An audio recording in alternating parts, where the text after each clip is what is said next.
like minds so they could communicate with themselves, collaborate, find answers to the questions that plague creatives within the city of Abuja, find avenues to express themselves, find resources to help their business as well. So that's why we set up this place. It's called the Creative Arts and Visual Imagery Center, but we all just call it Cavic. You are all welcome. For our friends online, those joining us newly, and those who are here with us yesterday, we thank you all. It's another great day for a very exciting time in the world of entrepreneurs, and we'll be diving into it straight away. But before we do that, really, would like to commend two people who were really, really great, so to speak. One got or will get a present, really, from the house for being the first person to come in today. And the reason was because, as yesterday we said, because we didn't want to delay our online audience and keep them waiting. We were to try and come in a bit early. And so, my dear, I don't, what's her name? Favor. Oh, your name is great, Favor. So she came in early today, and so we have a gift for her. And then we also have a gift for another person as well, who not only came into Cavic yesterday to learn, but decided to share us with his world. So Mr. Kado, who's Mr. Kado? You are, sir. Oh, great. He turned himself to our brand ambassador yesterday. He was posting, sharing his pictures and tagging us as well, and telling his community how he had a great time here. So thank you very much, and we'll say thank you with the present at the end of today. So that's that. How many people do I have online presently? 12. I think we really would like to get going. We have people still coming in, but I guess let's quickly do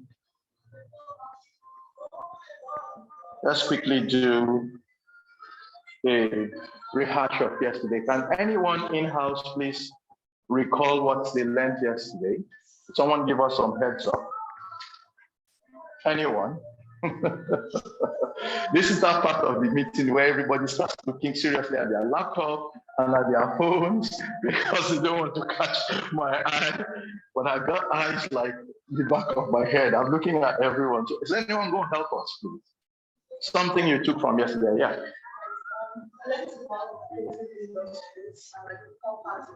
We learned about the creative industries and the pop arts. Care to share that with us? What?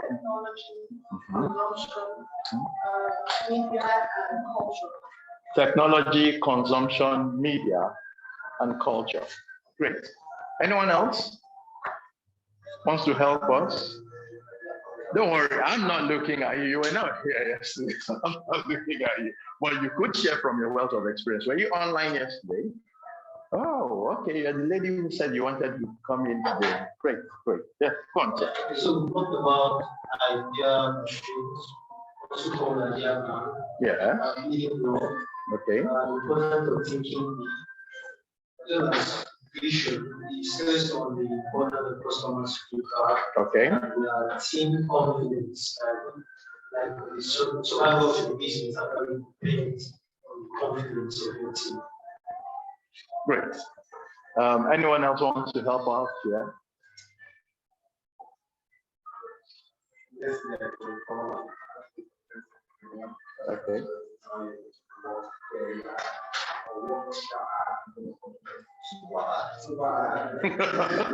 Super hard, right?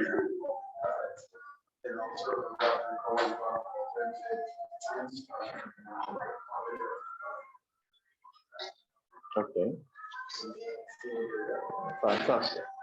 Okay. Great. Someone online.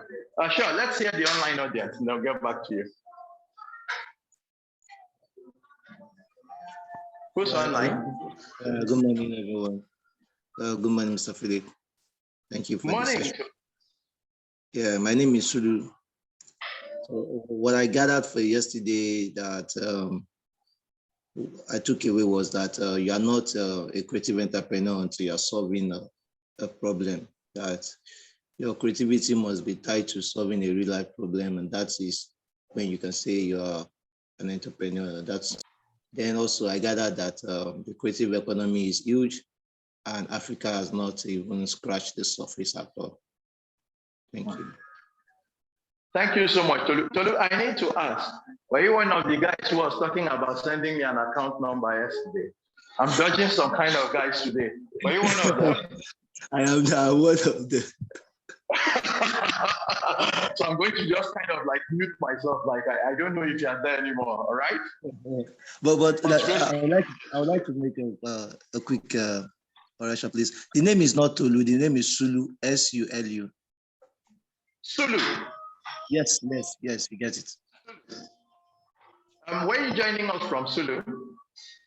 From Ilorin. Oh, brilliant. So great to have you here. Thanks for the correction too.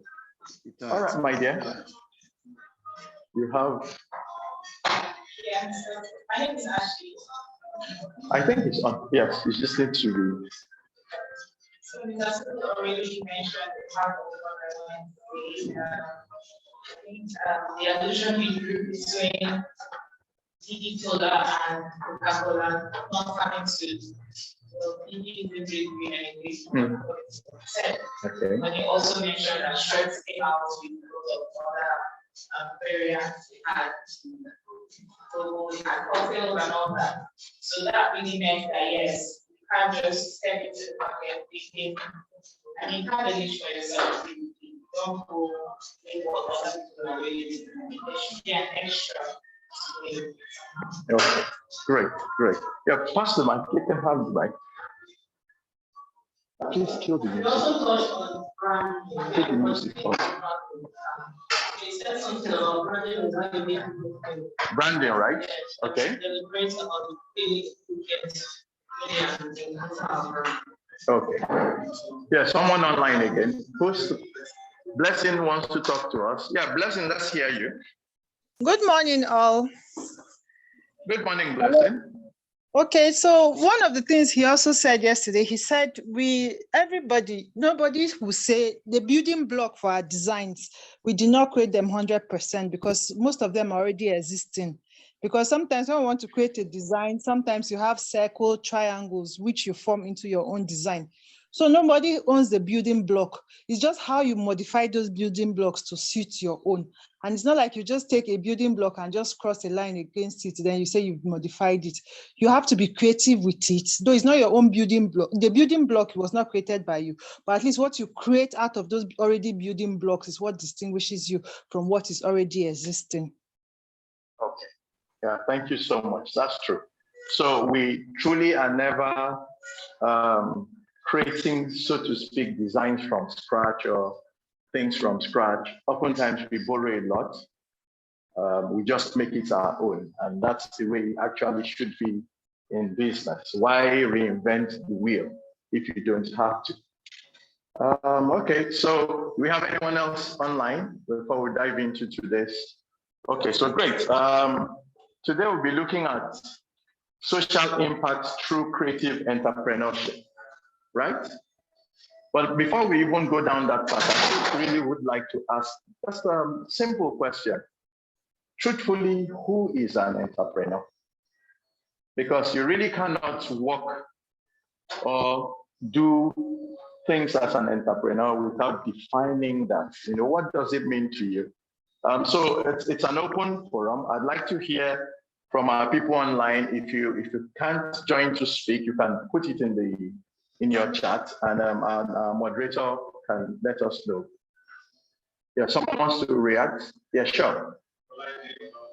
Olaide wants to react. Sure, yeah. No, hello, good morning, everyone. Good morning, Olaide. Yes, it is class. Can you hear me?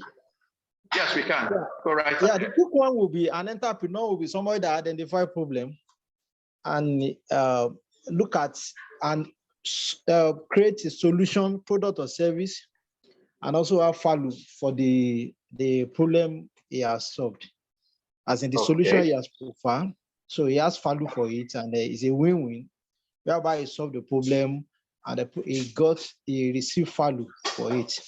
So it can be a business case, and this day we are now having an NGO, because in terms of how business can be sustainable, that's why we now have NGO having a product or service to ensure that they rely on something to keep their business ongoing as a sustainability model for their business. So summary is an entrepreneur identify problem and provide product or service to take care of that problem, and why he received certain reward in terms of monetary reward for the problem he has solved. Thank you. So, thank you very much, Laide. Anyone in-house wants to help us? Ashley, take a dive. Anyone? What's an entrepreneur? Who's an entrepreneur? One in here.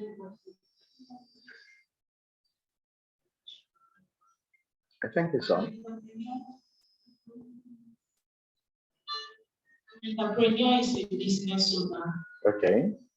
Who makes profit, who goes ahead to make money, because the aim of every business is actually to gain, apart from providing a solution. So it may be an existing market, may be fresh, but the sole aim of every entrepreneur is to. Okay. I will take you about contesting it, and I'll tell you why I'm saying so. I'm contesting it because why it is oftentimes the primary aim, it might not be the sole aim, but I get where you are going. Yes, Ashley. Go on. So, example, business of tax. I think it's tough.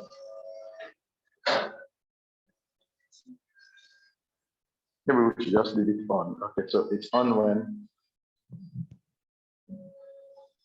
So, in simple business circumstance, there is no limit to the amount of businesses an entrepreneur can set up. However, the entrepreneur also, yes, so the profits and the success of such businesses. So, in as much as they are enjoying their profits, they can share the losses by the same losses as well. So that's just okay, great. Just leave it on, I think. So fast run. Anybody else before we go? Okay, so we have an understanding of what an entrepreneur is. The question really now is, who is a successful entrepreneur? Because I think for almost all of us going through this program and trying to develop ourselves, what we truthfully are looking for is to become successful in what we do. There are so many businesses out there. They start today, in a couple of months, they fold up. And there's so many like that all over the place. People get inspired. They say, I can do business. I want to do business. I'm tired of my 9 to 5. I really just want to do something new, you know? And so they get very excited.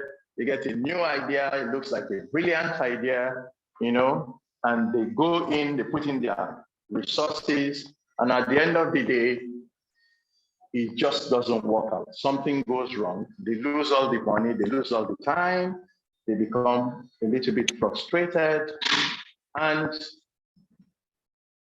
that's another business that has died. Now, my take on entrepreneurship is slightly different, right?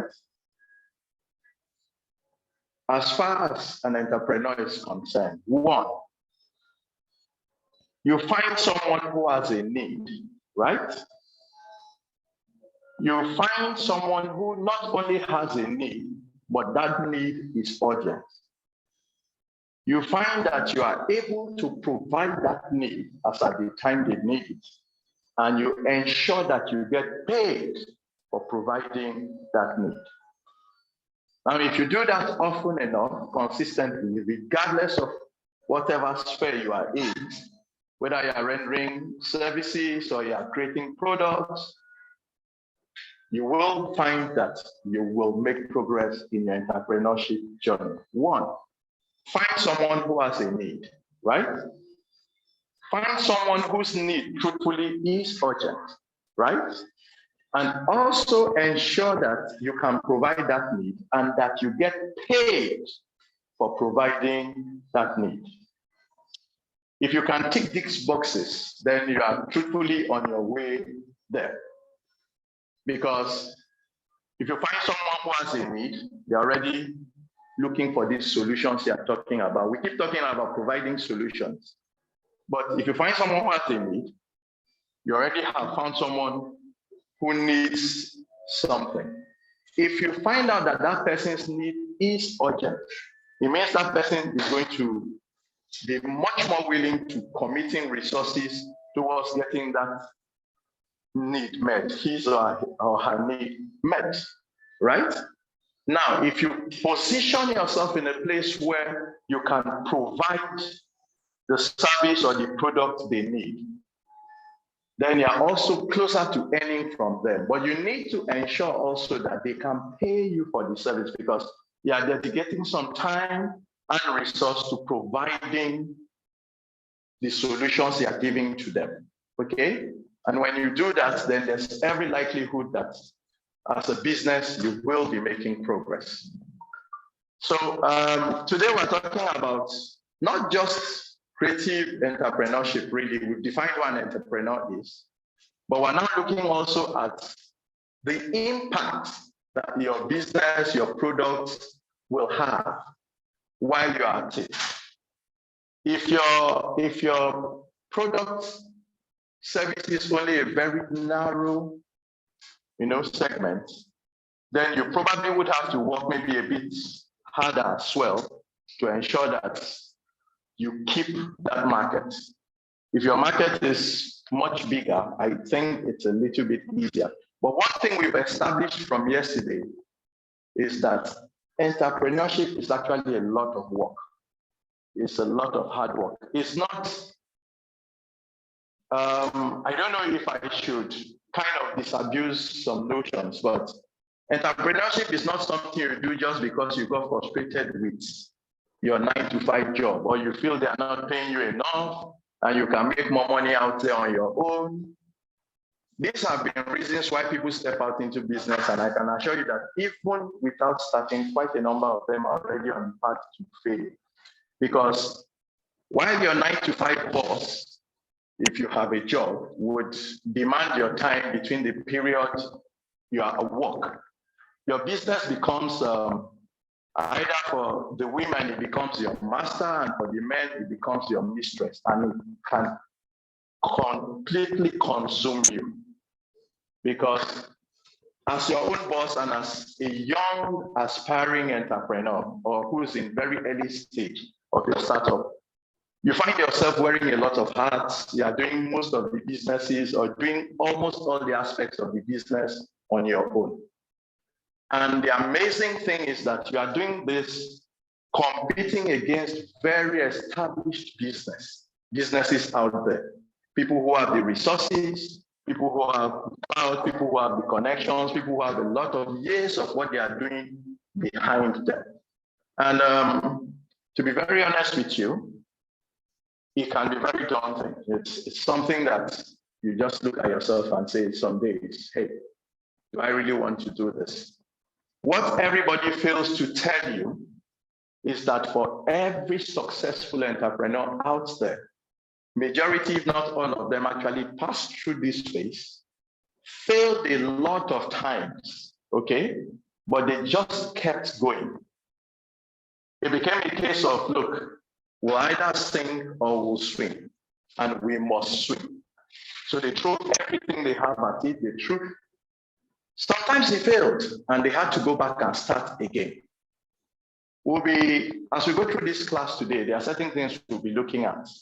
We'll be looking at failure, right? Is failure truly bad? Is there something wrong with failure in business? If you fail, does that mean, is that the end of the world? Is that the end of your business? And I think, sorry? No, I'll let you know when I'm about to, when you need to move the slide. And this is just an intro. So I think for this particular cohort, we have quite a number of designers, photographers, web developers. Who are the other people we're looking at? Fashion, makeup. Help me out, guys. I said designer. When I said designer, I was already talking about the different forms of design. Except you want me to give you that special, okay, UI UX designers. Yeah, all the other designers. So for quite a number of us who are here and online as well, you might have your own business you're doing. You might still be working for someone as well, and you're just trying to develop yourself. You know, that entrepreneurial spirit in you. What do you do? How do you get better at what you're doing? And how do you, at the end of the day, earn from what you are doing, right? So great. Social impact through creative enterprise. Next slide, sir.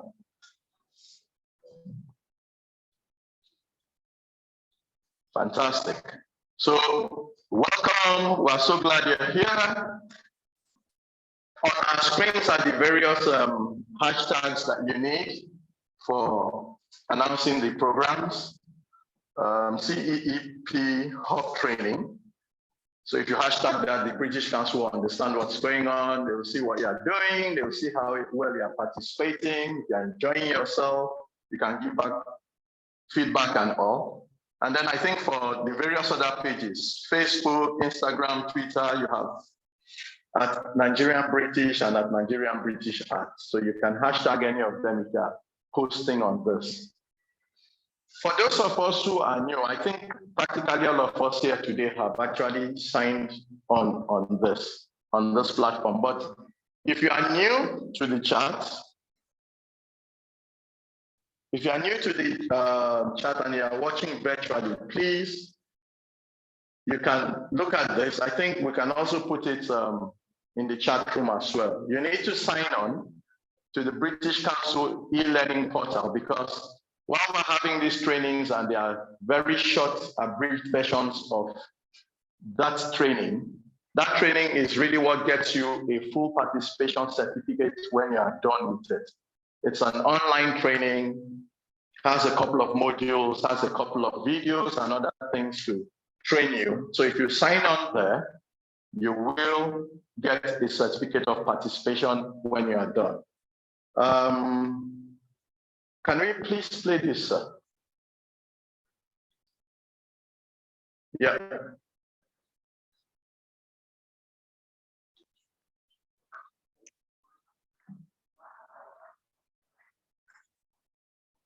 Okay, great. Yeah, thank you.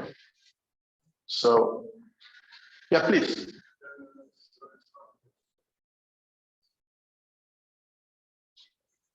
Sound?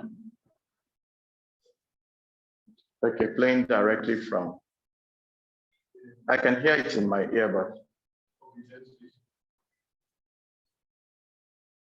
Are we good?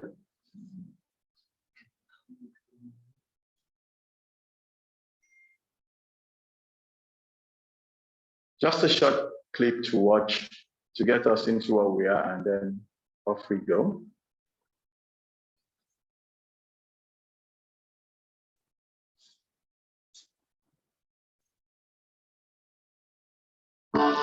Great. Thank you.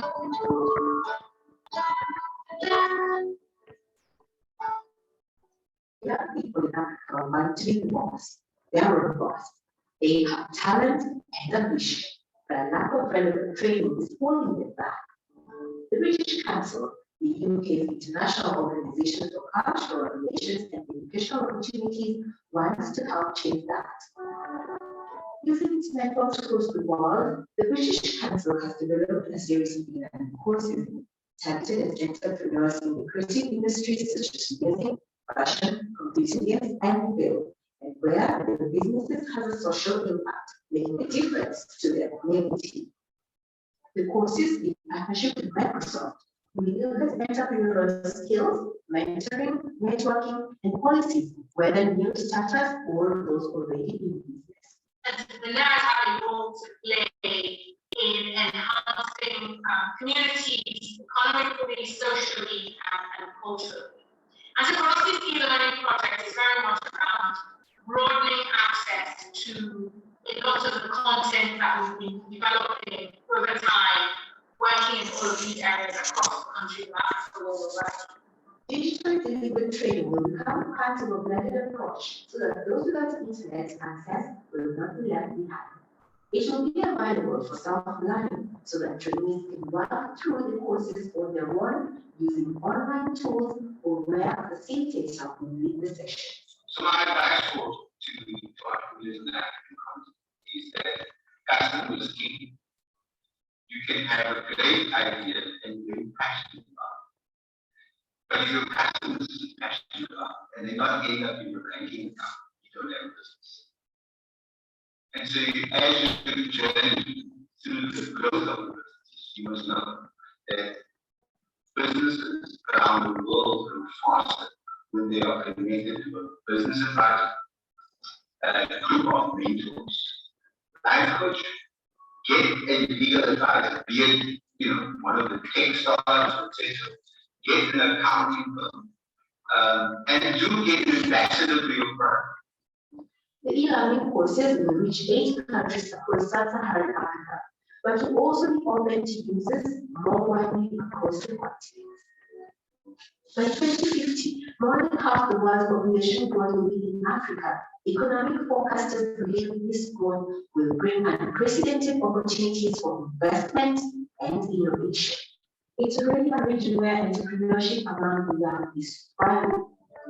Among those taking part in the course will be Salamatu Adamo, one of the few female photographers in northern Nigeria, Kenyan filmmaker Victor Murithi. Moving from sort of like a company to sit and announce a company where I have to think about things like registration, financial analysis, how to get funds, the business model, and all of that. And I think the course is really helpful because sometimes it's so difficult when you're doing something that's a bit unconventional about your education. When you have courses that are meant for cases, especially what I'm doing, is sort of gives you a guideline. Such content is necessary and actually beneficial to the industry and to people in that space. So to say it's something that someone needs to plan and whether if they ever plan, if any creative person ever plan to run a business, it is essential and actually creative. All right, folks, we can watch the rest of it online. It's off the British Council e-learning portal site anyway, so you can see that. Next slide, please. Let's get to fantastic. So what do we want to consider as an impactful entrepreneur? This is where we're diving in today, right? You're an entrepreneur, you start a business, you want your business to be impactful because you want to reach a whole lot of people, you want to impact a lot of people, you want to transform lives, you want to bring solutions, you want to ensure that these solutions change the world, so to speak. And in so doing, and while you are doing that, also earn a profit. So what do we want to do? Entrepreneurship is really changing. We'll be looking at some of these modules. It's really changing from that mindset where it was just about making money at the detriment of every other person, right? You would discover, and we have discovered in recent times, that if you truthfully want to make a great impact, or if you truly want to make enough money, your business needs to have a human eye as well, a human outlook as well. It needs to. We've said so much about solving problems, growing economies, doing other things, but it is very important that whatever business you are doing, it has an impact. If it does have an impact, then it will grow. then it will scale. And it seems that would even be like your first test, truthfully. Are the people around me feeling the impact of what I'm doing? Am I truthfully transforming people? Is my business changing the outlook and the perceptions of people around me or people who have access to that business? If they are, then you can say you are on the right path. So impact entrepreneurship, truthfully, is just a business that must have impact, right? Doing business in such a way that you have impact is straightforward English. It is what it is. Don't get so consumed with making so much money that you leave out so many other things. I mean, I give you an example of impact entrepreneurship. So even the outlook of businesses today, before it was all about just making money. They didn't care about the internal clients, that is the workers in the business or bigger businesses, It was just about all you could give, all you could give. But if you notice, a whole lot of big companies are changing that perspective. They are making work environments a whole lot more conducive for people. They are making sure that, look, they take cognizance of the people who are working there, they meet their needs, because the reality is that a happy worker is a very effective one. That a lot of brands are beginning to change their structure so that you have a bit of ownership if you are a worker in the place. So you know that, okay, great. I'm not just working to earn a living for someone. No, I am also involved in this. I'm going to benefit from it. But how does this really translate for the small business? Like we said earlier, you are the person, you are your own accountant, you are everything really when you start out. So you don't even have the internal people, you need to channel it out. Is your business making impact? Is it really touching lives? And I'll tell you a simple thing. You see, even in your business today, whatever it is you do as a business, you've talked about wanting to solve problems, you've talked about wanting to change lives of people. You need to position your business to truthfully do those things. Whether you are a photographer, I was talking with one of the photographers here, I think when others had gone yesterday. I was trying to share some things with him. You need to understand where your business is located. You need to understand the people your business services. You need to understand them very well and craft your business or your product in such a way that you are impacting those people positively. Okay, because impact can be positive and it can also be negative. If your impact is negative at some point, I think Sean, it was who mentioned yesterday that, you have a brilliant idea, you want to do business, you wake up and you say, look, I'm going to start selling pork meat in the northern part of Nigeria. It's a business that's almost going to be dead on arrival because you don't understand the cultural needs of the people there, So your business needs to have an impact. However, as it's having that impact, you need to also be able to balance it with profit. Okay, because if you don't balance your business with profit, the reality is that you will be such a great guy who you are long forgotten very soon. Nobody will remember you because you can't sustain your business. You can't sustain it. So you need to make profit, but you also need to have impact. And the world is going towards what we call an impact economy now. That's an economy where, everybody kind of wins. So you bring a solution, you are changing lives of people positively, you are changing the planet, you are doing so many things, but you are also earning a profit while you are at it. Let's not forget, finding someone who has a need, right? Finding someone whose need is urgent, finding within yourself that you can provide a solution for that need, and ensuring that you get paid while you are doing it. So that's the thing here. And then we're going to also look at what we call understanding social innovation, which is really where we're going to dwell today, human-centered design. I guess if we have designers in-house, they would understand, or they may have touched a bit on this. But for all the others, really big question. How do I create products that will solve needs, will be accepted by people, will generate profits and help me grow or scale. If you can tick the boxes as a business in this, then I think you are truthfully on your way to success. So we'll be looking at the kind of designs we will do. If you're already running an enterprise, are you going to be able to kind of change the focus of it so that it can achieve some social impact and get you mileage as far as that goes? What is the role of technology? Very key. I think a lot of us tend to overlook this, and it's so important, especially for the small businesses and the aspiring entrepreneurs. What are the tools that are available to you? How well can you use it? If you're already a very big organization, you can pay to have a creative department, you can pay to have an accounting department, you can pay to have all sorts of departments because you have the finance for it. But how about a new business, a small business?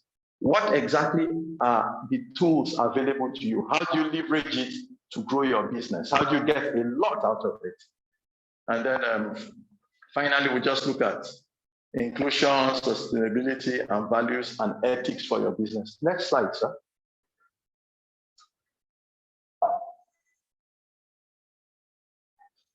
We've talked about, so what's in impact entrepreneurship, all entrepreneurship, social entrepreneurship, businesses have a direct relationship, with the communities in which they are. Your kind of business will generate, we've spoken about this at length, the impacts you have. Is it good? Is it bad?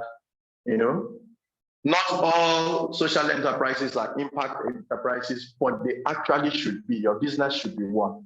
You should work towards that. Let it have an impact socially. And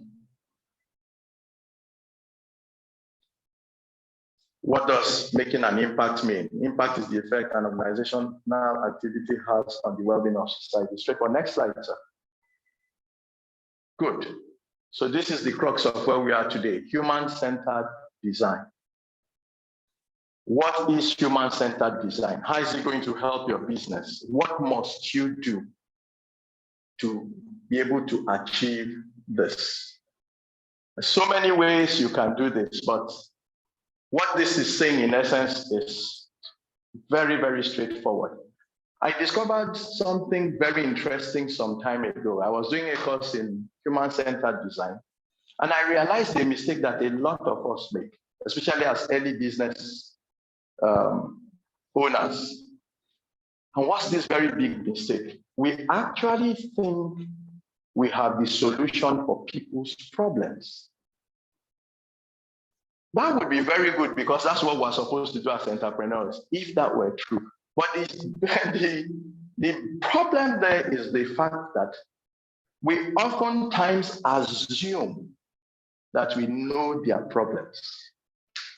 And so lots of times we're designing or we're creating products to meet our perception of what we think their problems are. But unfortunately, there are two very different things. And it's so amazing that if you just could get this right, it would transform the entire direction of your business. It would transform it completely. The typical entrepreneur goes into business, so identify a need. Oh, this is the need. They need this here. This person needs this. I'm able to provide it. I'm going to just start creating. And so we start creating, But is that really true? Is that really true? You might decide, let me still use photography as an example now. You want to create a type of product for your client. You want to sell certain things to them. You think this is the service they think they need, right? And so you are quick to start putting together this. I have a package, it will service so and so. This is what we will do. We'll have 5 cameras, we'll have 10 cameramen, we'll do this, we use a drone, But do you truthfully know what your customer needs? How well are you engaging yourself with them? For the people who like to design, let's say, clothing, how well are you in tune with the market you have perceived? What do they truthfully need? So you might see in business someone who Maybe all he does is sell water. Let me use that as an example. But he's discovered that there are certain places people can't do without water. He knows the market, he knows the way they like to have the water packaged for them. So he goes there and he's making a lot of money.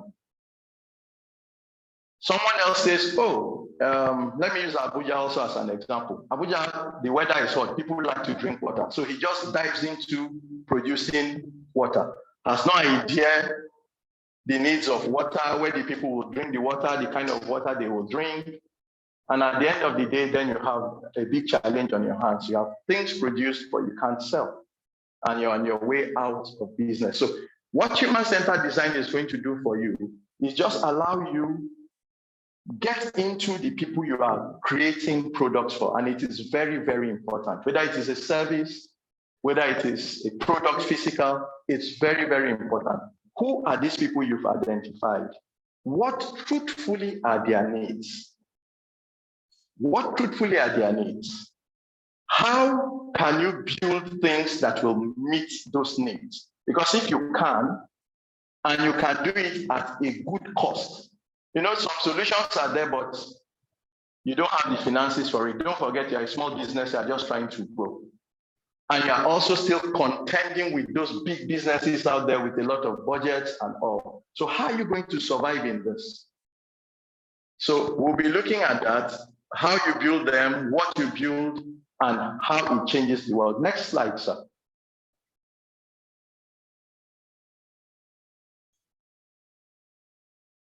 You know, I say when people think of design, they often first think about expensive, stylish products. But thoughtful product design is just as important in social innovation. Not only are all people, you know, we design sometimes because say for the rich, they have money they can pay. But everybody needs something good, whether they have so much money or not. So can you scale down? Can you come to their level? Can you design things that will still meet their needs and yet they'll be able to benefit from it? It says there are challenges that arise when there are limited resources, services, and all. If you want to give service, let's say, for instance, you're a service person, you need to look at it, needs to be considered from end to end. That's from where it starts to where it ends. I think yesterday we looked at a video of an advert as well, where it starts, where it ends, how it is advertised, how it is delivered. You cannot, for a young business, you know, you certainly will not have the budget to put your money, your advert on CNN. I've talked about, and we're going to get to it, the role of technology. How well are we even truthfully using the tools we have? It could be as easy as using WhatsApp and putting your ads on your WhatsApp status. And everyone who's linked to that could see what you are doing. But how many of us use it? It could be Instagram. How well do you post on Instagram? Facebook. How do you create the messages you put out there? How does it tell a proper story of what you want to do? Next slide, sir. So the whole of today, design process, the next couple of minutes, what you want to do. And I'm just going to run through it one after the other. So you have different stages. You have inspiration, you have ideation, which is when you build your idea. Don't let the big words throw you off. This is where you build your idea and where you implement. So how do I get inspired? And these are the questions we should be asking ourselves, you know. How do I get started? Do I need to conduct an interview? Who are the people I want to do these things for? How do I still remain, you know, centered, as grounded in the humanity of what I'm doing? Is it only about profit? Will I be able to sell? How do I interpret what I've learned from the people I'm talking to? And how does this now translate into ideas for me? Can I make ideas out of it? Can I build things out of it? What I have learned about business, I think, which sets people apart is this. The very big businesses, I tell you the truth, they are very, very deliberate about what they do. No matter how it looks as if there's a lot of fun in what they are projecting out there, you need to know one thing. It is carefully thought out before it comes out, whether it's an advert, They spend a lot of money on research. You know, they do so much work. It may come out as a fun advert or as a fun product, and you just think, no, it's carefully planned that way. And if a very big brand with all the resources are doing that, how in the world do you think that you yourself as a new entrepreneur starting out can deviate from such and truthfully make a difference? They are not doing it because they want to spend money. They are doing it because they know it is necessary. So what kind of products are you going to have? Who are the people you are talking to? How do you build it? What do you do? You know? And then we'll look at the implementation. You have had a product, you have fine-tuned it, you've spoken to the people, you've conducted interviews, you've refined and refined. How do you now make what you are trying to do genuine, that you can sell?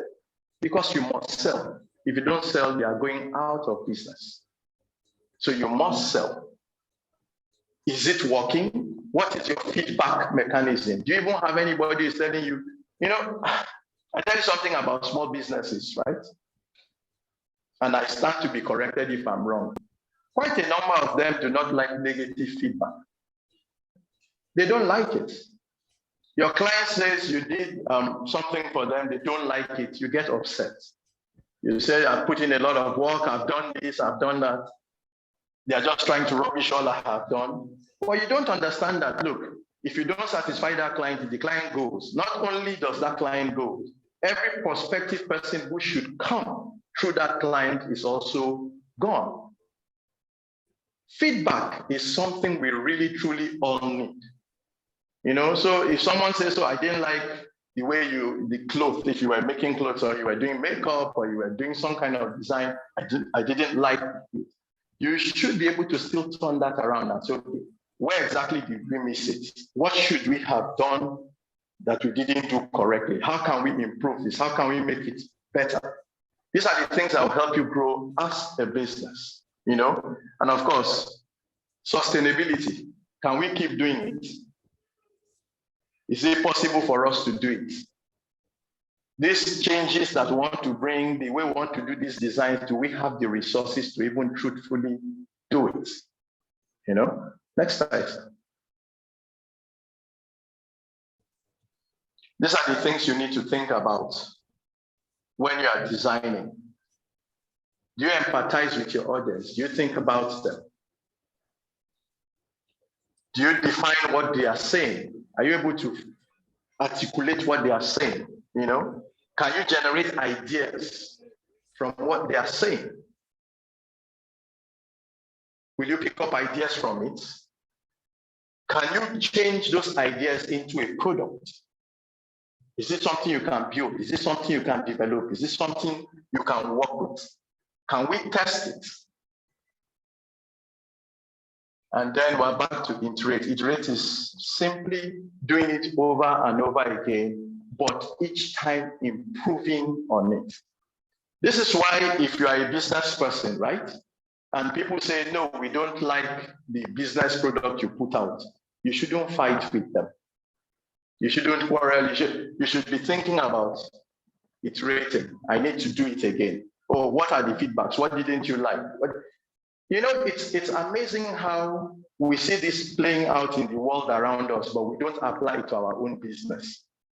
For those who are IT people here and online, you understand the way beta testing is done with softwares. When a software is released, you know, they will give it to quite a number of people. What back in the days, bootleg people used to go and download and come and sell, you know, on the black market as software for us. Lots of them were beta editions, right? So they would throw it out there, then people would test it and tell them, oh, these are the problems with it. This bug here doesn't run well, doesn't do this, doesn't do that. Then they'll take it and they'll refine it. So I'm wondering, people are doing that. Why are we not doing it in our own businesses as well? And you expect your business to grow, and you are fighting or you are competing with people who are doing this and putting serious money in it. Entrepreneurship, truthfully, is not a place where you go to sleep. It's not a place where you just go and get an office initially and you say, I am a CEO. You put a very big placard on your door, you know, and you're able to hustle your friends and your family, and they will give you money for your first rent, you know, and they will even come and do very nice things in the place. But after some time, they'll go back to their old designers, right? And then you start fighting with them. You're not patronizing my shop anymore. You're not doing this, you're not doing that. You really need to sort this out. You need with your business, okay? Feedback, empathize with them, define what you need to do, create new ideas out of it, do prototypes, test them, and back again. It's a circle, but the thing with this circle is that the more you do it, the better you become. The better your product gets acceptance. And to be very honest with you, before you know what's going on, you are truly smooth sailing. The challenge with aspiring entrepreneurs and new early stage startups and all is this fact that you kind of have to do this almost by yourself, right? Or with a very little team. You know, it's so great for us to, the buzzword, build a team. So I have a team. But this team could be a team of one. It could be a team of two. It could be a team of your friends sitting in your living room, you know, and you guys are just brainstorming and working together. But the truth is, if you keep at it long enough and well enough, and you open your minds to these things and you design alongside with them, you will then have a world-class product. The Sean yesterday mentioned Facebook. He wanted to communicate with his friends on campus, right? And then they created it. But we all know what Facebook or the metaverse is today now, you know? So it's also the same thing. You need to do this, it's your mindset. Next slide, sir. Fantastic. So the mindsets of the human designer, still about your mind, your thought processes, what's going on. And I have a few things listed here. One, you're going to learn from failure, right? You do need to learn from failure. Failure is not bad.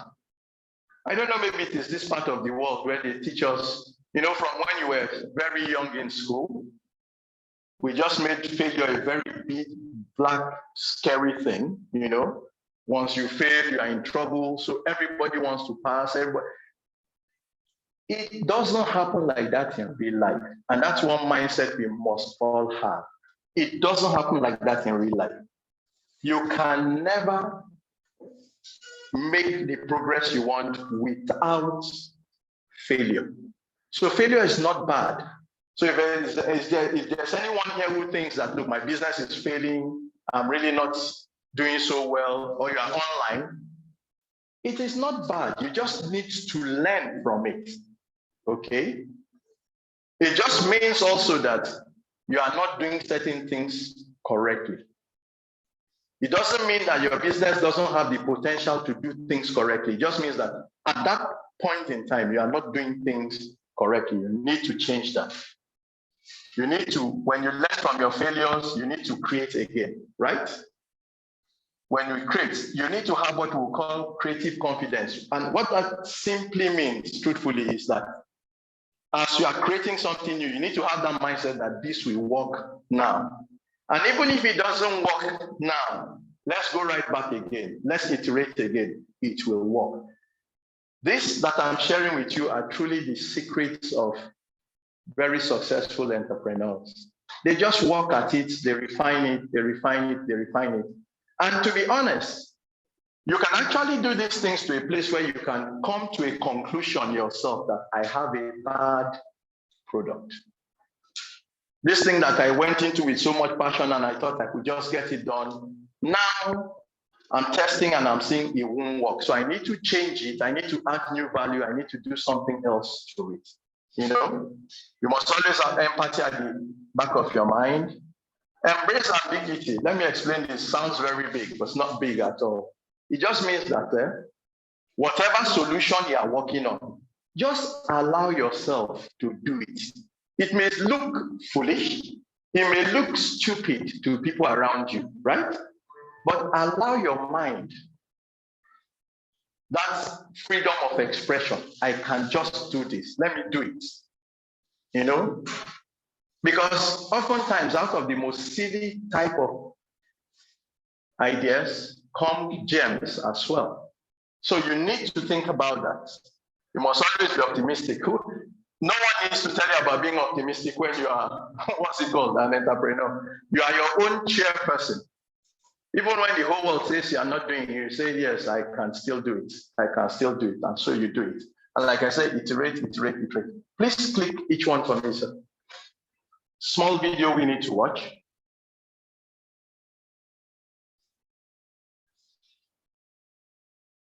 In digital solution, we know that building, deploying, and managing your apps takes a lot more than just. Hi, I'm Tim Brown. I'm the designer. I'm the CEO of Audio and board member of Audio. I'm not sure it's really failure that we celebrate, even though we have to be comfortable with the idea of failure. What it is that we're celebrating is the learning that comes from failure. The learning that comes from trying something out, maybe pushing it a little bit too far, or maybe trying an experiment that you wanted to learn from, and it didn't quite work out how you expected, but in some ways, the learning that came from that unexpected thing was maybe more valuable than the success one. If you think about it, the whole scientific method, which is quite close to science, is designed to learn from failure. An experiment, which is a hypothesis, an experiment designed to test that hypothesis, and then an outcome which you learn. More often than not, those experiments prove that you didn't know what you thought you did. And then through that process, you learn something. And so, well, my advice to you would be uncomfortable with something that's failure. Think about designing experiments through which you learn. When it comes to implementation, that's when you probably don't want quite as much failure to happen, because it starts getting a bit more expensive. But even then, you need to be constantly experimenting, constantly refining. So it's an opportunity to learn through these experiments by continuing to grow them. You just probably want to try and avoid having a big failure on it. Sure.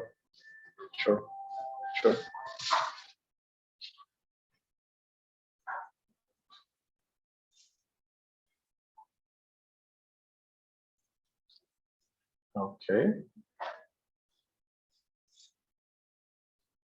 Yeah, next one as well. Couple of videos to watch. I just want to be able to tie this in so you understand what we're saying.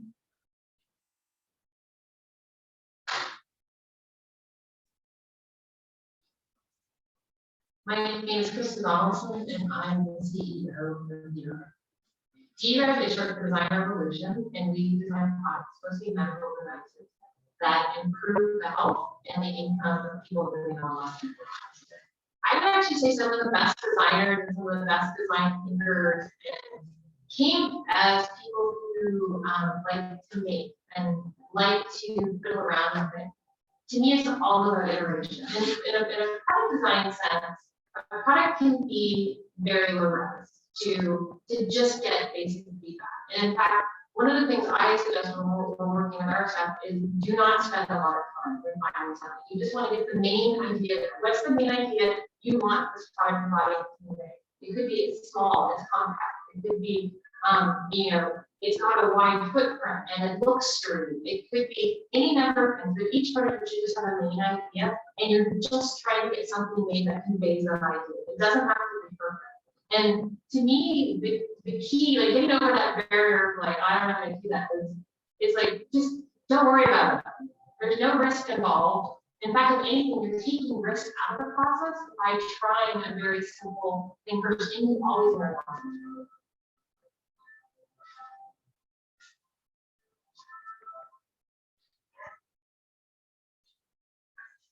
So just hold on.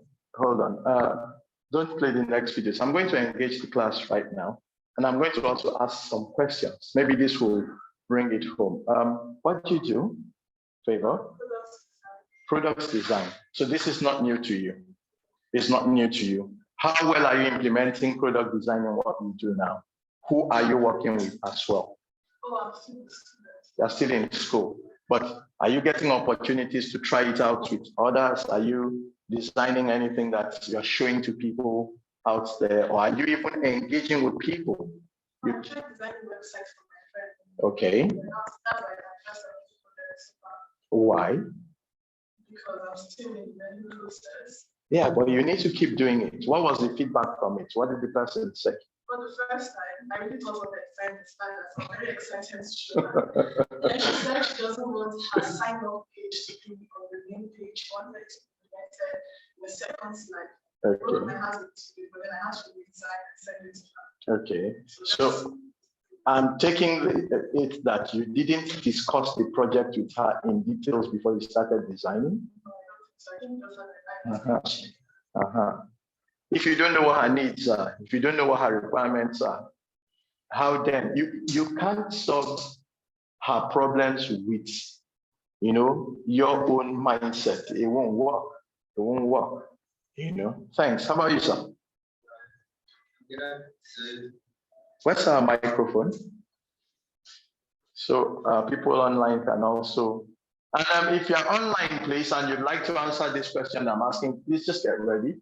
We'll take a couple of people as well. There you are. Yeah, graphic designer. All right. What kind of, how are you designing? Have you encountered things like this in your designs? How are your designs? Who are you designing for? Let me ask. Okay. And what's the process? How do you go through with this?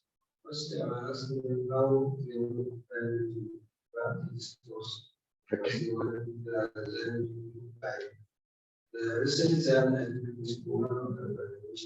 Okay. Okay.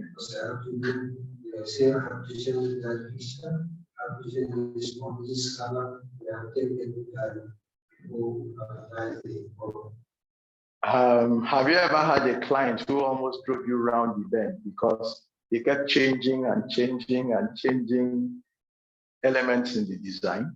Yes. How did you deal with such clients? Yes, I became patient,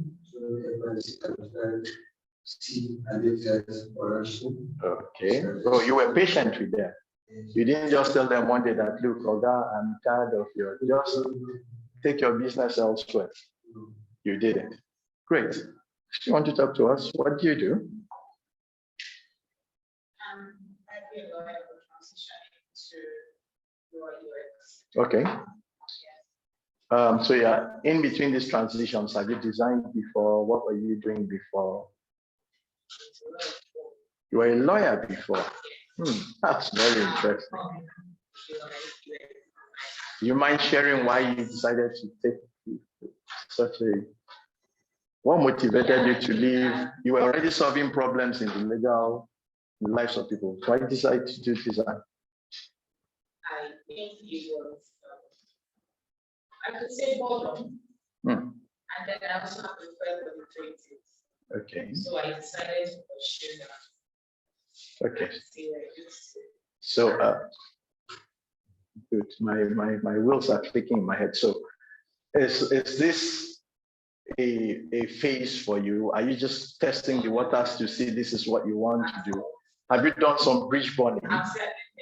Have you bought some bridges? Like, look, I'm going there. I must see this through.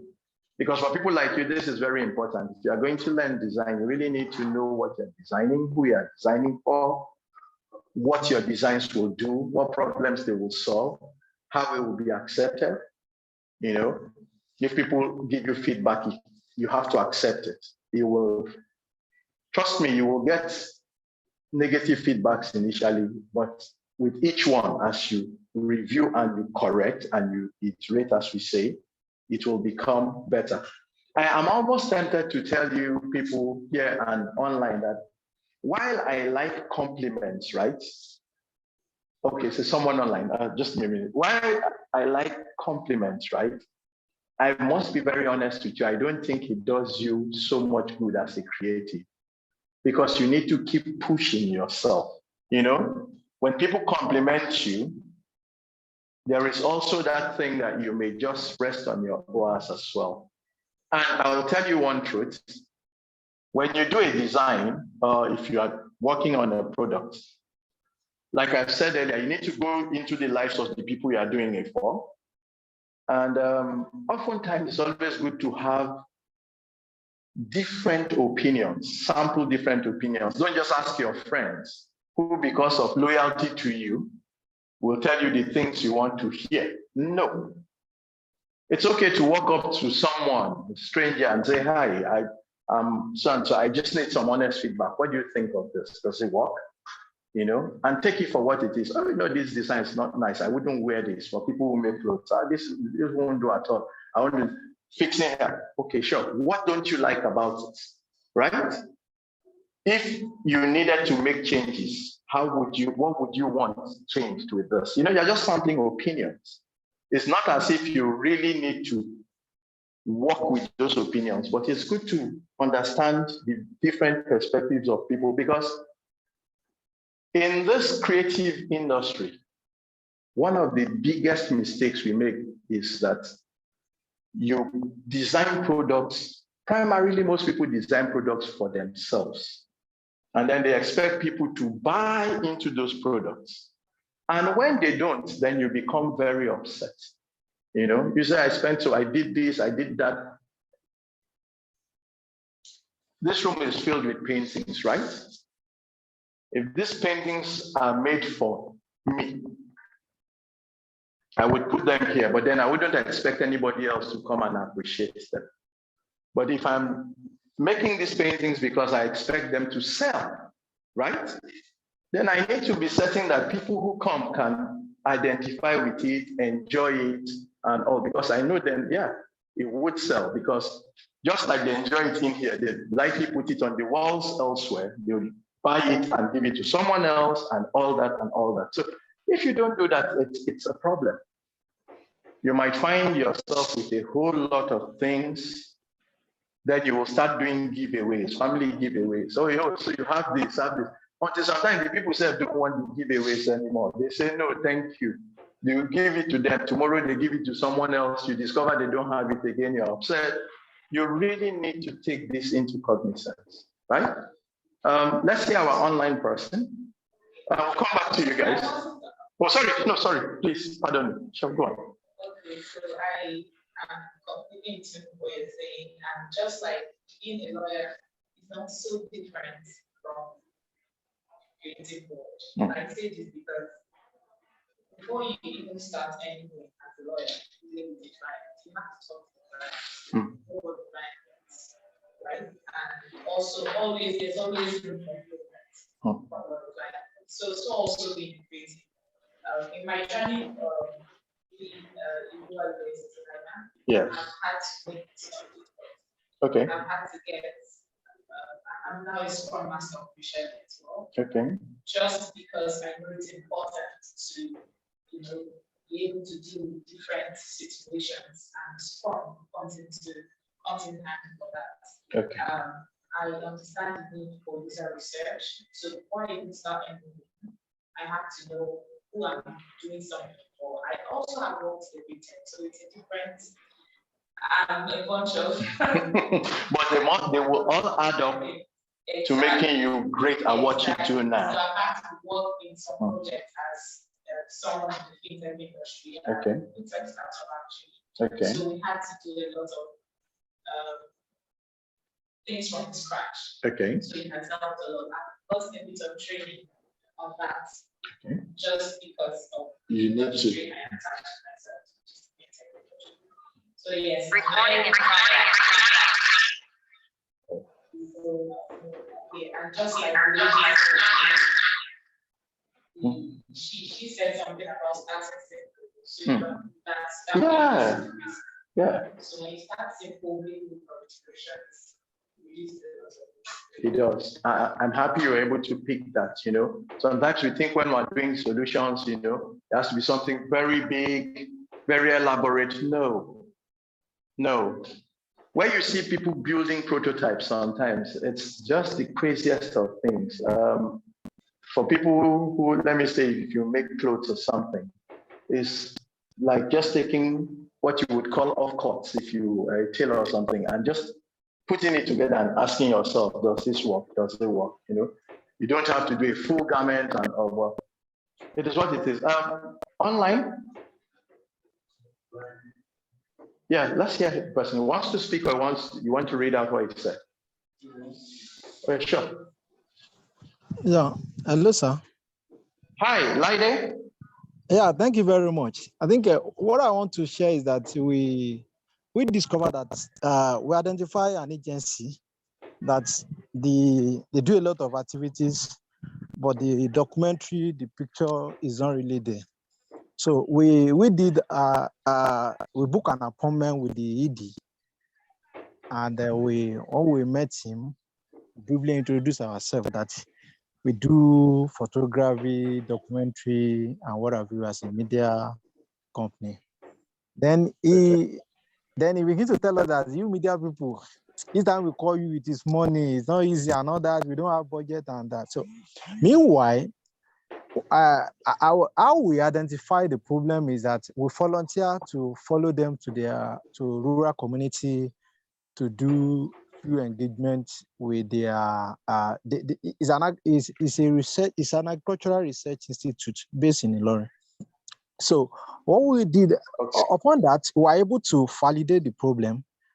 So we now book an appointment. So after briefing, then the ED validated the problem by saying that the budget is this and that. So when I come in that, okay, as a startup, we want to see how we can utilize our skill to solve that problem for you as a ridiculous budget. So that's because, like the ED said, the minister told him that they don't showcase the activities of the organization. And then we even asked him that, okay, where is the digital footprint of the activities? Then he began to go to Tribune, Guardian, Daily Trust, Punch, TVC, Channel. Then when I tell him that, do you understand that your content, because you don't have a partner or in-house people that can do documentary, picture, and what have you for you, that reason why you now revert to third party for your documentary and whatever you need to have in your archive that can enhance your visibility, fair media, so that people, because each time you do program, if you share your YouTube link, the channel link, and what have you, your Twitter, Facebook, and what have you, all those resources that are more than enough with the minister, you won't begin to even come to learning. You'll be rest assured that even the program that is not aware that you are doing, it can have the footprint. So the summary is, we co-design the problem. We validated the problem, fear the feedback from the clients. Apart from the fact that we've been to the field with them, looking at what they are doing in terms of volunteering, then we'll be that we are new to them in any case. We are looking at how we can do interview with the directors, the key of departments, and they do field trip with them. So that by the time we now bring the documentary, the video with their logo, then they begin to see that this guy they're now putting that we can tell them that, okay, this is what we can do.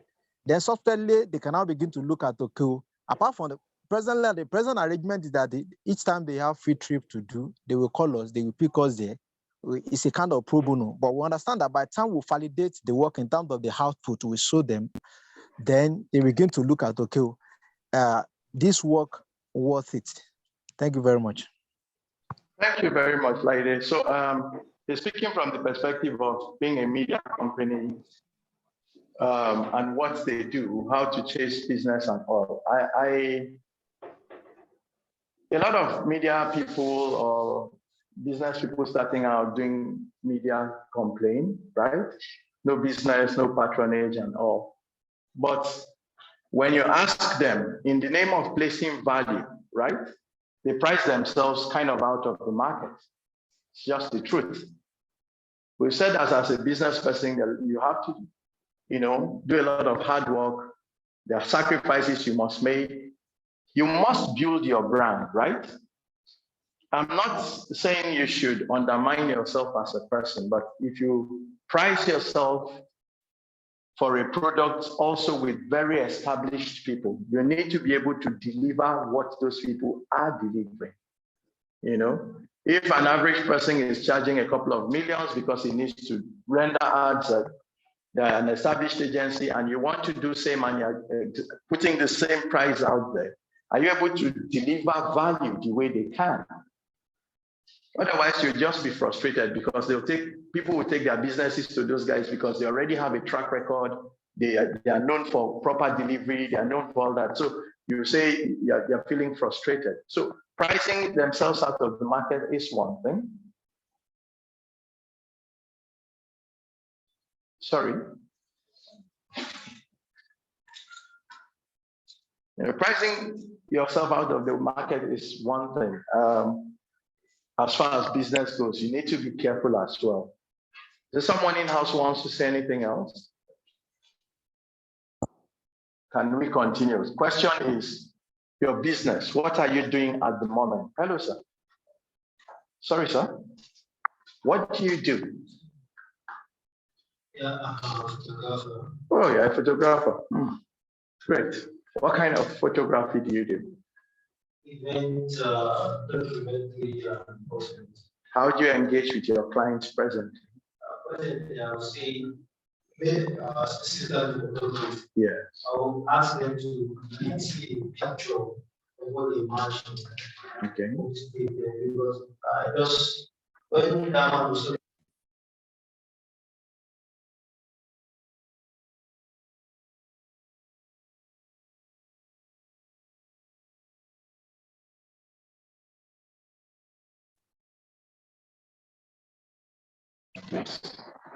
Good.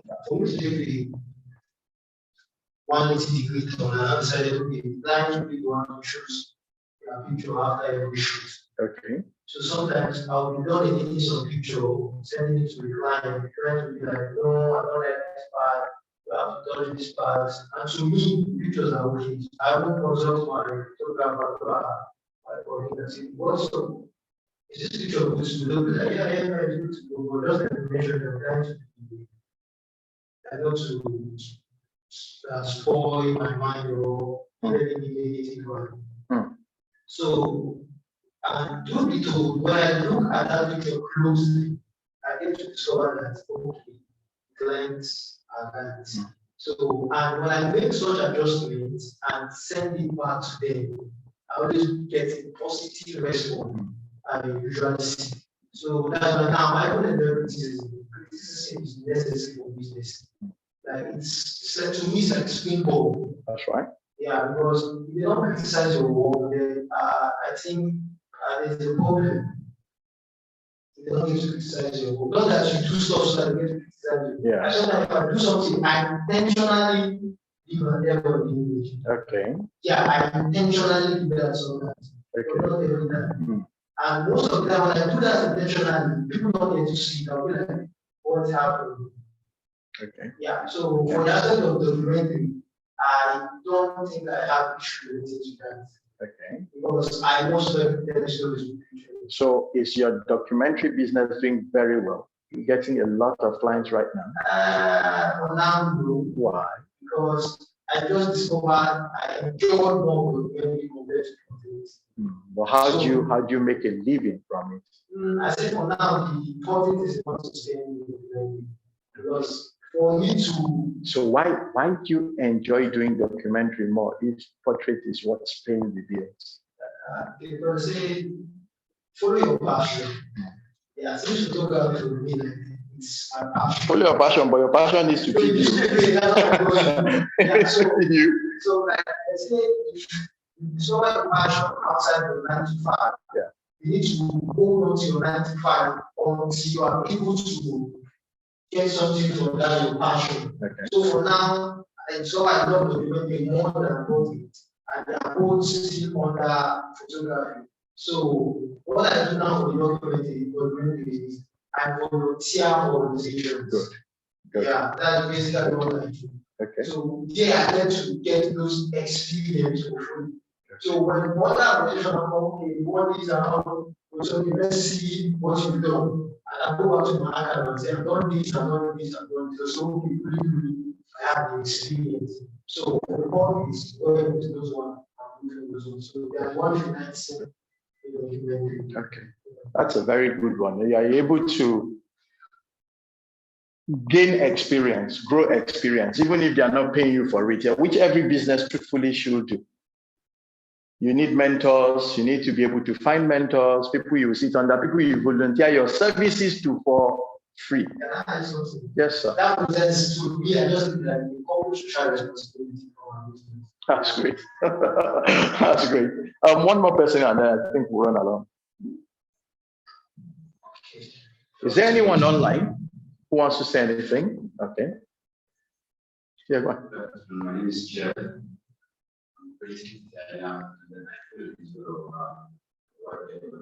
Okay.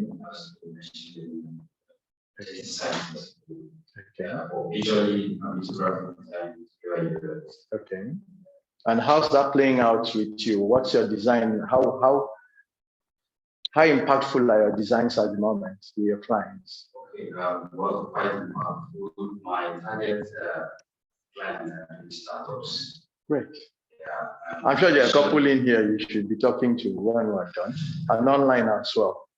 You should be the go-to guy. They should bring their graphics to. No, go on. Sorry. Well, my vision was this. I remember one time I was trying to create a logo for myself and said, okay, well, since I'm a graphics designer, I don't get it. The person charged me so high. I was like, wow, this is a startup. So why would you charge so high? And I said, okay, I paid for it. But I said, even if I'm going into this, getting to have this scheme, I'm not going to charge it. I'm trying to see where I can get startup, PLS, a little less, but not so less, but a little less, and then thinking there's something there. Yeah. And since then, I've had a lot of them. Okay. I'm laughing. I started laughing because I was not so sure if you fell into your own trap. You know, you ran away from paying a lot of money when it was your time to pay. But now you're designing for people, but you don't want them to pay so much money. So it's not that they're not going to pay some money, they're just not going to pay so much. So what you're saying is it's affordable now. You provide affordable services to startups. That's very intelligent. That's great. Okay. Can they hear me online? They can, right? Great. So let's go to the next slide. This will just, let's go to the next slide.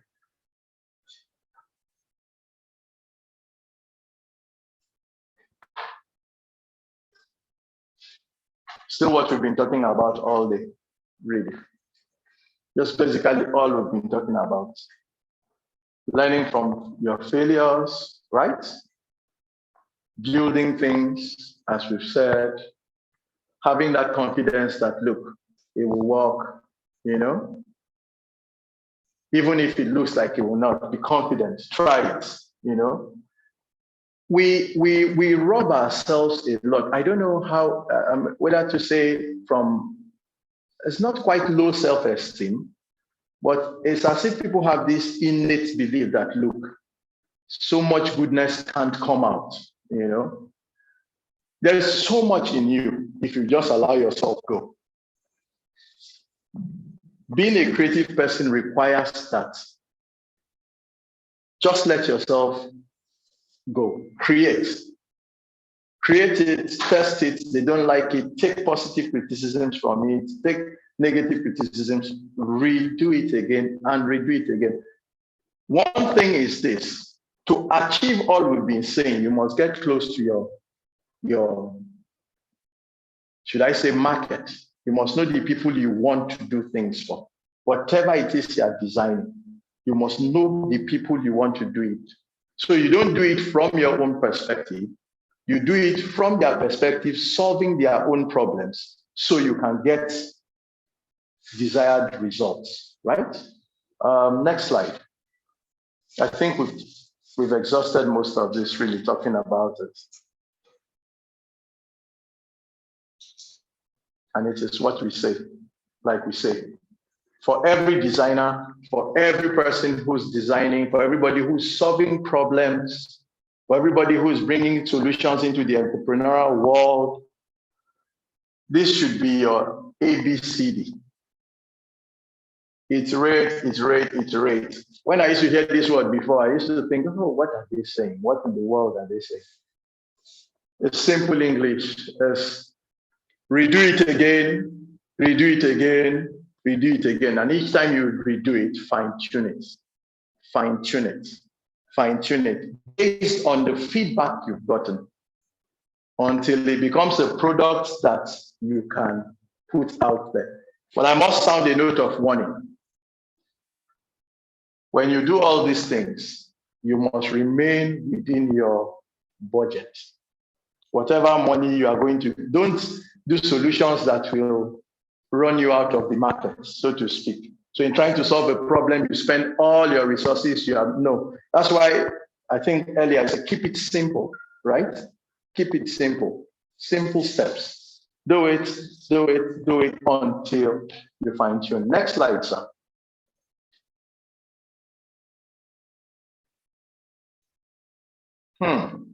And this is a whole lot of English here.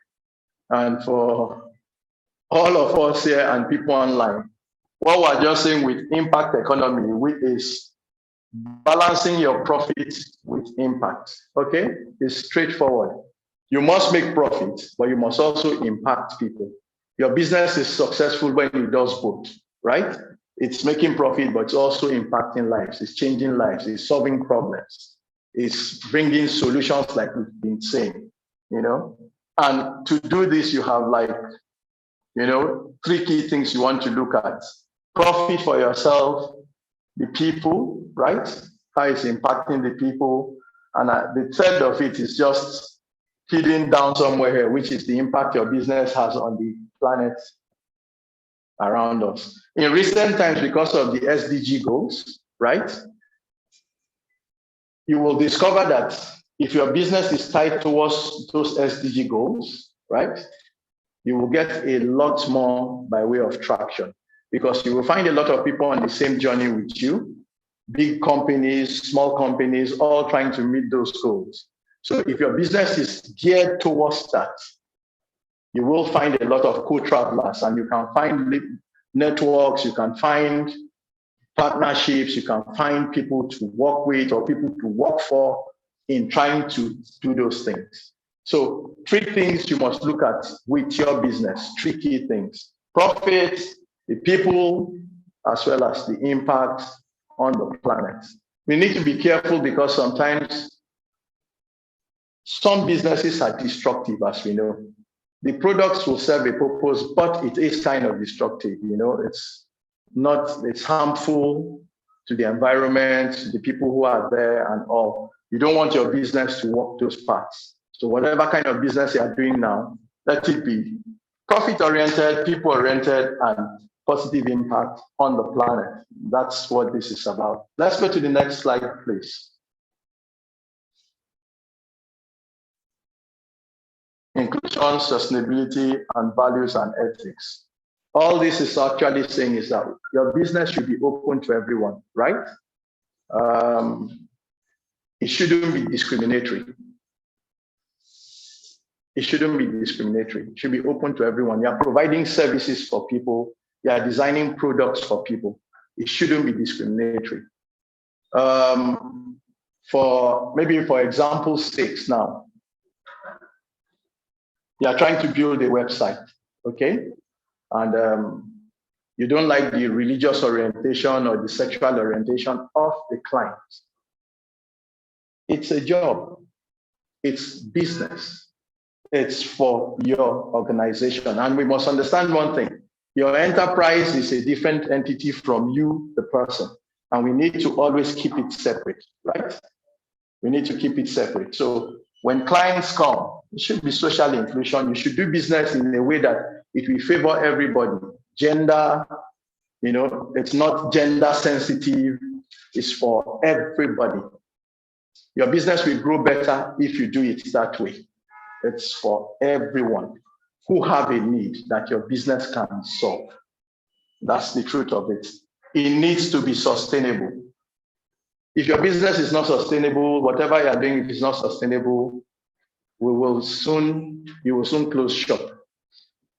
And like I said earlier in the day, a lot of your friends and family will give you money at the beginning, start a business, rent the shop, buy some equipment, and then they will not want to deal with you again.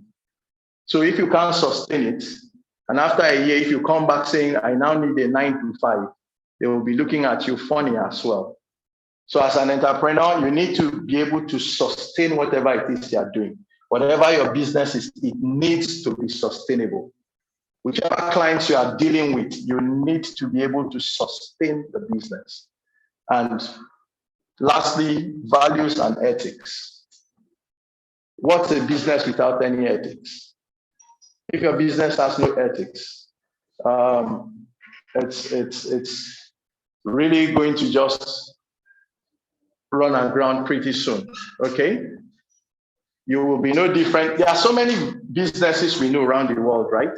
But not all the businesses are ethical, okay? Selling illicit drugs, it's not ethical. It makes a lot of money for a while, but then soon the law catches up with you and it's a problem. Having internet skills is not a crime, but if you deploy it wrongly, defrauding people online, then it's a problem, right? So you must look at your business must always have values and it must have ethics. It makes people much more comfortable dealing with you. It makes people much more open relating with you. And every business needs referrals, right? So if you keep your clients happy, they will refer you. But you could be the greatest designer or photographer, but if you have no ethics, right? Nobody, and I repeat it, nobody will come back to do business with you. If you have money issues, you are quarrelsome as a business person, you don't like feedback, people must always say the right things around you, people must always tiptoe around you as a business person, I'm not so sure you will belong for the world of business.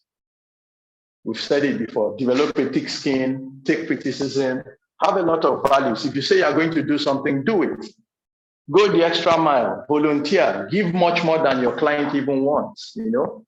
That way they can always say, if you go to this person, one, they're a very decent business, they will keep their word, okay? And that will bring you a lot of business. I mean, there's no gainsaying the fact that there are people who are very skillful, but some of them make very poor entrepreneurs, very poor. Because after dealing with them once, no matter how good the work they do is, you will not go back. Your business must be a complete experience. I'm going to say that again. It must be a complete experience to those who interact with it. They must come away from it in a way that they will recommend you anywhere, anytime, any day. It is very important that that happens. So, social inclusivity for everyone, sustainability of the business, values and ethics, very important. Next slide, sir.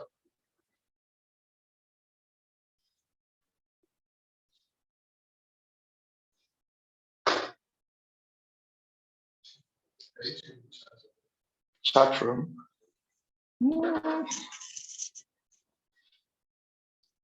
Chat room, I have 20 participants. Chat, I have more. Okay, I am Gideon Yeko from Ghana. I am a set designer. The issues I face in discharging my services when you design and submit to client, and after so many months later, the client approves it without any corrections. But when you start constructing and executing the project, then clients begin to come in with corrections every time.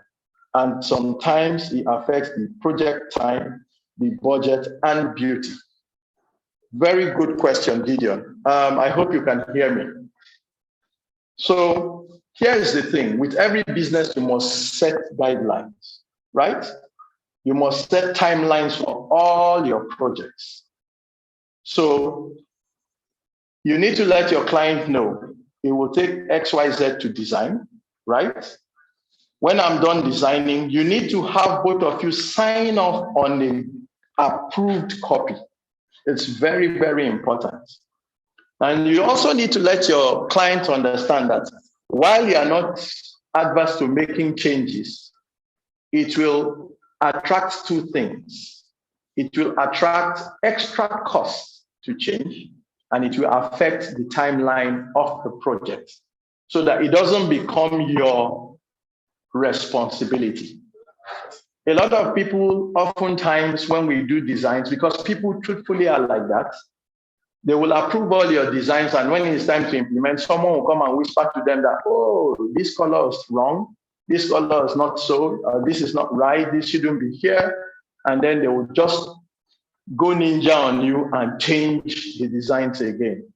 But oftentimes they do it without extra or paying you the extra money they should for your time and effort. So it's very important when you're starting business or when you're doing business in the most polite terms possible, right? Set timelines for your project. Let your client know it will take me X amount of weeks to design this, right? We will take X amount of weeks to review changes. And when that change is done, we will sign up on the final edition that this is what we need to produce. So you are clear about my deliverables, and I'm also clear about my deliverables. If you want to change those deliverables after we have accepted, it will cost X amount to change it. It will cost X amount of time to also achieve it. So if they want to then go ahead and do it, it's not at your own cost. So they can change it, but then they will pay you for that extra time you're spending. And then they can change it and not expect you to deliver as at the time you guys had agreed before. You have to set a new timeline for your deliverables. Like I said, don't forget your business is a different entity from you as a person, even though you are the business when you're starting out. So it's very important to set those project timelines. Gideon, I think that should address you, if you can hear me. Yes, sorry. Yeah, sure, Favor. So it's not about the business in a different entity from the person itself. And really make a lot of sense from the end I thought. When it comes to social inclusion, there are people who have contradicting values. So let's say a client comes to you and say, I want you to work on a project for me, that's what the LGBTQ community. And what does some other people have like sentiment like this, something like that? So you go ahead to the program because your values don't really matter at this point, it's just business or do you go ahead to not do the job because there are other people who will hire those potential clients? So your business truthfully is an offshoot of you, and you shouldn't do anything you are not comfortable doing. You shouldn't. You cannot own all the clients in the world. You need to be able to segment your markets. And when you're talking about even servicing clients, you yourself are an internal client to your business. Okay? So if your business makes you do something that you wouldn't otherwise do, and you will not be happy doing it, please don't do it. Okay? There are people who run their businesses on very strict ethics. There are countries where people work 7 days a week. There are other countries where people say, no, for religious purposes, we will not open on certain days of the week. And regardless of what you say, they will not open then. Okay? And if you really don't want to do business with them, that is fine. So while we're saying be inclusive, some people don't be homophobic. You understand? Don't go about bashing people for their religious or for their sexual preferences or no. But if you don't feel comfortable doing certain business with certain people, by all means, please don't do it. Otherwise, you will soon exit that business yourself, because it will soon become like a bit of a burden to you, and you will find yourself not being able to cope. Any other questions? Yes. Thank you very much. You're welcome. Yeah, Please tell me what you do. okay, Yeah. Oh, great. Fine. Yes, my question was beginning with because earlier on during the show, talked about part entrepreneurship. This is part of entrepreneurship training and selling or serving maybe to understand user problem. You really need to know your problem and what you think what you can solve that problem. Those are like the foundation parts really. Yeah. What we're talking about so mindset. You talked about ambiguity, that's embracing ambiguity, and ambiguity is more like for the explanation, more like holding on to your cause, like I'm building this, I need to create, I need to work out. So yes. Creative ambiguity just means giving yourself the license to create. Yeah. Being very expressive. So you are not discarding ideas immediately. Okay? Some ideas pop into your mind, you're documenting it. It may sound silly. It may not sound very great, but you want to just note them down and then look at them holistically and say, okay, which one do I want to go with? And what we're saying with creative ambiguity is that no matter how silly it may sound to someone else, if it profiles itself as a solution to you and you think you want to run with it, do. It's as simple. If it's not going to work, by the time you put it to test, it will fail and you will iterate again. That's really the essence. You know, why they ask you to do that is that a lot of us are fixated on finding the right solution. So you spend so much time trying to find that right solution that you lose a lot of time, you know, that you could have used constructively. So whatever comes to mind as you're looking at their problems, as you're speaking with them, you just note it down. And then when you go back and you want to design a product, you're looking at these things and saying, okay, we can work with this. You work with it. You'll be surprised at what you think is silly. And maybe because you're a design person, you may have seen things like that. You put together a fantastic design, right? In your own eyes, what you think is so great. You give it to your client, and the things they are pointing out are the things you truthfully did not even, you probably just did it subconsciously, just needed to be there. But those are now the key points they take, the highlights they take from the design and say, oh, this is so great, this is so great. It's not what you wanted to do. Of course, you're nodding your head and saying, oh, yes, oh, yes, oh, yes. But you know that wasn't what you wanted to do. You know, that's what you wanted to do in the first place. So that's what creative ambiguity is like. You just give yourself that expression. Don't shoot yourself in the foot. Sometimes when you call a team, right, your team, if you have one, people will be coming with different solutions. You know, some people say, that solution is too far-fetched now. No, that won't work. This won't work. That won't work. But you want to get all those solutions first. Okay? Then, you know, you're not just going to create like that. You're looking at budgets. You're looking at your resources. So you're now crafting products within that context. Nothing is really too silly. Nothing is really too silly. Don't be fixated on, I must get this. No, just allow your mind to express itself. Whatever comes as a solution, put it down first. You're going to fine tune it. And the beauty with these things is, as you iterate, right, you will get clearer pictures of what you want to do. Just make sure that your solutions fall or fit within your budget, because it's not so easy to correct. You understand? If you don't have the resources, should be told. If you're going to now do some elaborate solution, spent a lot of money, it didn't work, then you now come back. So fine-tune, get feedback, internal feedback, external feedback, talk to people, like I said, meet with people, show them. We have, let me tell you something about designers, right? And I hope my people online are listening as well. Let me tell you guys one truth. You see this design thing, eh? There are too many places you can learn or copy or borrow inspiration for a design from. A lot of young people say, oh, this is my brilliant idea. If I show it to people, they will steal it now. And because of that, you forget that, look, going on the internet alone, you will see successful things that have been done, are being done. So we need to get out of that mindset as well.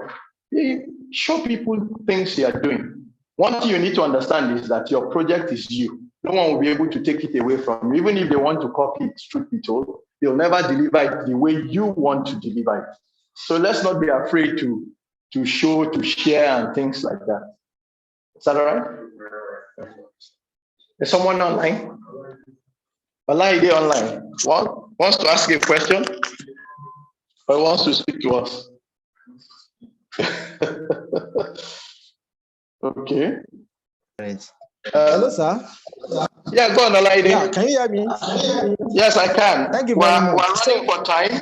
Well, our time is done, really. So let's be quick. Yeah, I'll be quick. So if maybe we'll take the question later, but the question is all about if we are running a social enterprise focus project and of course looking at sustainability, like yes, what should be the charge? Because like the what I discussed with you is a meeting we had yesterday, and the client is talking about the budget, and of course we are coming in with a less cost to deliver value. Now, the question I will simply ask is that in terms of the cost, what should be the baseline? Maybe is it a 15% profit margin, 20% profit margin, 25 and what have you? So that while you keep customer to validate, and you can use that as a springboard to reach out to other stakeholders you've identified. Thank you.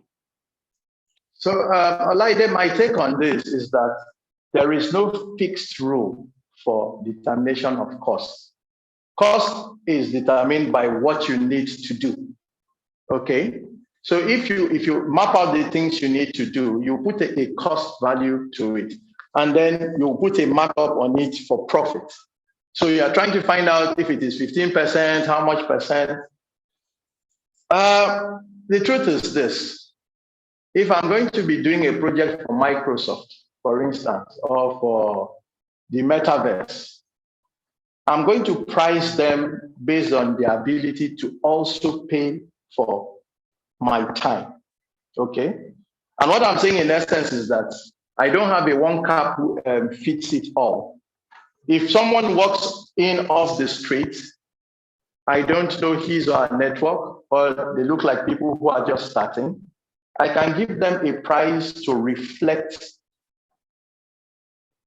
their status at that point in time. Otherwise, I will lose them as a client, because if I outprice or overprice them, they will leave, they can't pay. But if I also meet someone who's able to pay, that's where the profit part of it comes in. Then I should be able to get a fair deal for myself. Don't forget, the value you place on yourself, right, is probably not what everybody is able to pay for. So sometimes you have to make exceptions and say, hey, like I said earlier, some people tend to outprice themselves. They price themselves out of the market. They don't have the resource. But if you know you can deliver and you meet a high network client, it boils down to your negotiation skills with those people, because it's not just about the money, it's about the value you are going to deliver to them. So if you're able to outline the value you want to give to them and put a costing element to it, you should be able to arrive at a fair value for the services you are going to give to them. And the reality is this: as you grow, your pricing changes, because maybe you have to service more demanding clients with very specific instructions, but you need them to pay for that time. A very big firm is not going to take any wishy-washy kind of product that you give to them. It will not happen. If they are going to take a risk with you, even at the beginning, which they would even be very trepid about, you need to give them a lot of value for their money. And some of them can be very demanding. So this should aid your pricing. when you are fixing a price. There's no fixed price, so to speak. Now, if you are selling things, goods, right? For instance, if you make products and you are selling those products, okay? If you are working from your basement, your pricing is different. If you are working from an established mall or somewhere or some office, your pricing also is different because you must now calculate all those costs as well. If you are working in an environment where you have to provide a lot of the facilities, electricity, and all that, it needs to also reflect in these things. Otherwise, you'll be doing a lot of work, but you'll not be doing business. Does that answer your question, sir? Thank you very much, sir. Okay. So I think, do we still have any questions online? No. And we don't have questions in-house as well. Anything? Something we need to learn? So here are our hashtags. We did say some people came early, some people are ambassadors. You all have the opportunity to be our ambassadors. And here we are. So tweet about the program, tell your friends about it. I think this particular cohort ends in 2 days. Tomorrow, we're going to have an amazing time here because the person who's coming to take you guys on the session tomorrow is very well versed in, should I say, business development. So he's going to teach you all we've taught you about introduction to entrepreneurs, entrepreneurship, the kind of designs you want to do, the quality of your designs. He will tie them together tomorrow, right? Because he's going to be talking to you about who your clients truly are, helping you now identify your clients. We've talked about what to do when you identify them, but you must know the people, where to find them, how to find them. You must get into the nitty-gritty of what your competitors are doing and why they are ahead of you and how you need to just kind of get yourself into that market space. So he'll be teaching all that tomorrow. And it's very important. He'll be talking about business development, how to grow your business. And then the last day, which is really important for those online as well, is that the gentleman is going to come to talk to us. He's going to be teaching us how to truthfully make money. So we've spoken a lot of English. We talked about entrepreneurs. It will now come down to the basics of it. How do you make money? How do you make money in this economy in which you are in? Where do you find resources for yourself to help grow your business now? Can you access loans? Are there things out there? Are there things government has positioned to give to you? Knowledge really is a lot of power. If you know where to find certain things, it will help your business a whole lot. And it's also going to be, I think between tomorrow and the day after, I'll be talking a lot about networks. How to key into networks, local networks in Abuja, how to key into the bigger creative industry network in Nigeria and beyond as well. So we all really want to join in. I want to thank our online audience. They've been fantastic. They come in at 10. So we'll still employ those of us in-house, right? The earlier we come, the sooner we'll be done with this. And like we said before, I think we showed it earlier, you need to, if you don't sign up, please do. Maybe we should go back to that slide. Second slide, I think it is.